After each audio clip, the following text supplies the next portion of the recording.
महाराष्ट्रात लव्ह जिहाद विरोधी किंवा धर्मांतर विरोधी कायदा येणार असल्याची चर्चा सध्या सुरू आहे। याचं कारण म्हणजे गृह विभागाने नुकतंच एक शासन निर्णय जारी करत एक विशेष समिती स्थापन केली आहे। या कायद्यानुसार बळजबरीने धर्मांतर किंवा फसवणूक किंवा लव्ह जिहाद या अनुषंगाने ही समिती कायदेशीर अभ्यास करणार आहे। अशीच एक समिती युती सरकारने डिसेंबर 2022 मध्ये देखील स्थापन केली होती। हा निर्णय रद्द करावा या मागणीसाठी काही संघटनांनी सखोल समिती सुद्धा स्थापन केली होती। परंतु राजकीय आणि सामाजिक क्षेत्रात बरीच चर्चा झालेल्या या समितीचे पुढे काय झालं? या समितीकडे आंतरधर्मीय विवाह संदर्भात तसंच लव्ह जिहाद संदर्भात किती तक्रारी आल्या? समितीने या तक्रारींची पुढे काय केलं? किंवा या प्रकरणांमध्ये फसवणुकीचा किंवा धर्मांतर केल्याचा काही गुन्हा दाखल केला का? या सगळ्या प्रश्नांची उत्तरं जाणून घेऊया आजच्या या व्हिडिओमधून। नमस्कार, मी सनी आणि तुम्ही पाहताय दैनिक राज्य लोकतंत्र। डिसेंबर 2022 रोजी राज्य सरकारने शासन निर्णय जारी करत 13 जणांच्या सदस्यांची एक समिती तयार केली। नोंदणीकृत किंवा अनोंदणीकृत विवाह, धार्मिक स्थळी करण्यात आलेले विवाह किंवा पळून जाऊन केलेल्या विवाहाची माहिती प्राप्त करणे, नवविवाहित मुलगी कुटुंबियांच्या संपर्कात आहे किंवा नाही याबाबत माहिती घेणे, कुटुंबियाच्या संपर्कात नसलेल्या मुलांच्या त्यांच्या आईवडिलांच्या सहाय्याने माहिती घेणे, आईवडील इच्छुक नसल्यास समुपदेशनाद्वारे त्यांचे समुपदेशन करणे, तसंच त्यांच्यातील वादविवादाचे निराकरण करणे इत्यादी बाबत व्यासपीठ उपलब्ध करून कार्यवाहाचा आढावा घेण्याकरिता तत्कालीन महिला व बाल विकास मंत्र्यांच्या अध्यक्षतेखाली आंतरधर्मीय विवाह परिवहन समन्वय समिती ही स्थापन करण्यात आली। संबंधित खात्याचे मंत्री, विभागाचे प्रधान सचिव, आयुक्त, सहसचिव आणि सदस्य अशा 13 जणांनी ही समिती तयार करण्यात आली होती। आता या समितीचं काम काय होतं? तर समाजातील आंतरधर्मीय विवाहाबाबतचे प्रश्न, धोरण, कायदे, कल्याणकारी उपक्रमांबाबत केंद्र आणि राज्य शासनाच्या योजनांचा अभ्यास करणे, तसंच सदर योजनांची प्रभावी अंमलबजावणी करण्याबाबत शिफारस करणे। समाजातील कोणत्याही प्रकारचे मानधन अनुचित राहणार नाही। राज्यातील आंतरधर्मीय विवाह यावरील समस्या आणि उपाययोजना इतर अनुषंगानिक बाबींच्या आधारे शिफारस करणे। समितीने केलेल्या शिफारसीनंतर शासन स्तरावरून योग्य तो निर्णय घेण्यात येईल आणि त्यानंतर समितीचे कार्य संपुष्टात येईल, असं एकंदरीत या समितीचं काम होतं। ही समिती तत्कालीन महिला व बालविकास मंत्री मंगल प्रभात लोढा यांच्या अध्यक्षतेखाली स्थापन करण्यात आली होती। या संबंधित राष्ट्रीय मुस्लिम मंचचे संयोजक इरफान अली म्हणाले होते की महिला बालविकास विभागाअंतर्गत आंतरधर्मीय विवाह परिवार समन्वय समिती स्थापन करण्यात आली होती। या निर्णयाला विरोधक आणि अनेक संघटनांनी विरोध दर्शवला होता।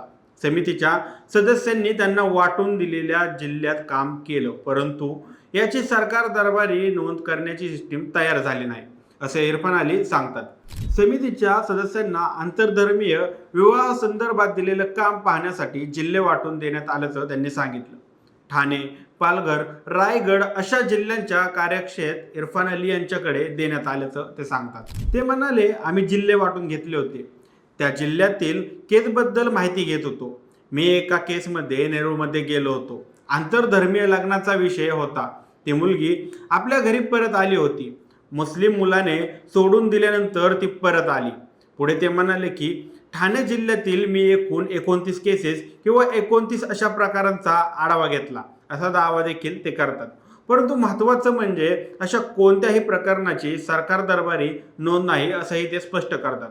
पुढे ते म्हणाले, आम्ही वैयक्तिक गेलो होतो आणि माहिती घेतली आहे। अशा प्रकारांमध्ये जिल्ह्यामध्ये जायचं आणि करायचं, समितीमार्फत जाऊन आम्ही काम करत होतो, परंतु याची नोंद सरकार दरबारी झालेली नाही। सरकारी नोंदणीची कुठलीही सिस्टीम तयार झाली नाही। काही ठिकाणी पालकांना पोलीस स्थानकांमध्ये पाठपुरावा करणं किंवा मदत करणं असंही काम केलं। काही वेळेला मुलीची फसवणूक झाल्याचंही लक्षात येत होतं। विवाहानंतर काही समस्या झाल्यानंतरच विषय आमच्यापर्यंत येत होता। समितीचं काम खूप चांगलं चाललं आहे असं नव्हतं। समितीला कोणतंही आर्थिक सहकार्य किंवा इतर सहकार्य नव्हतं। स्थानिक सामाजिक संस्था आणि काही वकिलांकडून आमच्यापर्यंत माहिती येत होती।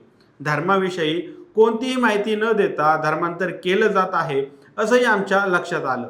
वैयक्तिक असलं तरी मुलीची ओळख बदलली जाते धार्मिक फायद्यासाठी, यामुळे यावर लक्ष दिलं पाहिजे हा हेतू होता, असंही यावेळी ते सांगतात. आता मुद्दा येतो तो म्हणजे या समितीने काय साध्य केलं. यावर उत्तर देताना एक सदस्य सांगतात, समितीने काहीच साध्य केलं नाही, फक्त पॉलिटिकल स्टंटबाजी झाली. त्या वेळेला त्याचा राजकीय फायदा मिळालेला आहे. सरकारकडून अपेक्षित सपोर्ट मिळायला हवा होता, समितीला गांभीर्याने घेतलं नाही आणि समितीला काम करायला मिळालं नाही असं माझं मत आहे. केवळ घोषणा करून समाजासाठी काहीतरी करतोय पण प्रत्यक्षात काही केलं नाही. ज्या हेतूने समिती सुरू केली त्या वेगाने काम झालेलं नाही. आम्हाला ओळखपत्र आणि सुरक्षा मिळवायला खूप वेळ गेला असं यावेळी ते म्हणाले. आता या समितीकडे आतापर्यंत किती तक्रारी आल्या किंवा यापैकी लव जिहाद तक्रारी किती होत्या याचाही आढावा घेऊया. तत्कालीन महिला व बालविकास मंत्री मंगलप्रभात लोढा यांनी सांगितलं की लव जिहाद ही एक मोठी समस्या असून अशा प्रकारच्या तक्रारी रोखण्यासाठी राज्य सरकारच्या माध्यमातून पावले उचलण्यासाठी डिसेंबर 2022 मध्ये आंतरधर्मीय परिवार समन्वय समिती नेमली होती. सदर समिती महिला व बाल विकास विभागाअंतर्गत नेमण्यात आली होती आणि त्या खात्याचा मी तत्कालीन मंत्री होतो. आता हे मंत्रीपद माझ्याकडे नाही, त्यामुळे सध्या स्थितीला माहिती देणं मी उचित ठरणार नाही. गेल्या काही दिवसांपूर्वी मुख्यमंत्री देवेंद्र फडणवीसजी यांनी लव जिहादच्या घटनांना आळा घालण्यासाठी पोलीस महासंचालकाच्या अध्यक्षतेखाली विशेष समिती गठीत केली आहे. याबाबतच मी त्यांचे मनपूर्वक आभार मानतो. ते पुढे म्हणाले, आफताब आमीनने श्रद्धा वाल्वेकरची हत्या केली. रुपाली चंदनशिवे या तरुणीची हत्या इक्बाल शेखने केली. पूनम क्षीरसागर या तरुणीला निजाम खानने मारलं.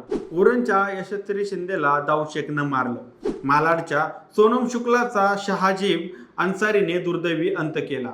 या हत्या कोणी केल्या, कोणत्या भावनेने केल्या हे काही लपून नाही.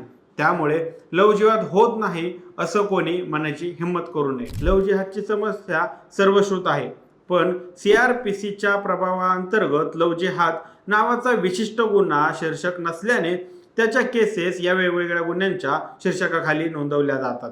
परिणामस्तव त्याचा योग्य आकडा आपल्या समोर येत नाही असंही यावेळी ते म्हणाले आहेत. आता पहिल्याच एका समितीचे असे हाल झाले होते, तर मग आता दुसरी समिती स्थापन करून सरकार काय साध्य करते असा प्रश्न उपस्थित होत आहे. एखादी समिती केवळ दाखवण्यासाठी तयार करणं अत्यंत चुकीचं आहे. यावर तुमची मते आणि प्रतिक्रिया आम्हाला कमेंट करून नक्की कळवा आणि जर दैनिक राज्य लोकतंत्र चॅनलवर नवीन असाल तर चॅनलला नक्की सबस्क्राईब करा. धन्यवाद.